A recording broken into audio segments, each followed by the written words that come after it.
Мен бұл кешегі өзімізде Сарыағашта болған жағдайда да айтып өтіп кеттім. 25 жыл болды, неге мешітке шықпайсыңдар деп ешкім шеруге шықпады ғой. Шықты ма? 25 жылдан бері мұсылман болдық, айналайын, мына арақты тойды қояйық деген бір қария жоқ, бір жас жоқ, бір әкім жоқ, бір министр жоқ. Бар ма? 25 жыл болды, ел болдық қоянды. Мына Қыстеке деген неме мынау? Алматыны Қыстеке басып кетіп жатыр деген бір әкім, бір министр шыққан жоқ қой? Бір халық шыққан жоқ қой? Үлкен кіші шыққан жоқ қой? Қаяқта бұл намысшылдар? Кішкентай ғана Қырғызда 3000 қари бар, 3000 қари бар. Қане, біздің бүтін Қазақстанда 300 қари ғана бар.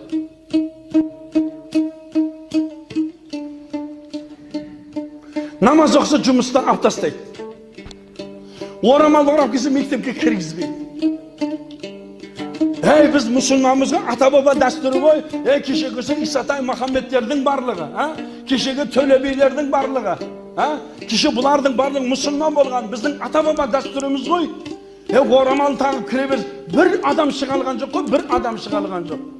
Қыздарының бәрін онда басын тақыр басқыл кіргіз таста. Еркектердің құлағына сырғы тағып кіргіз.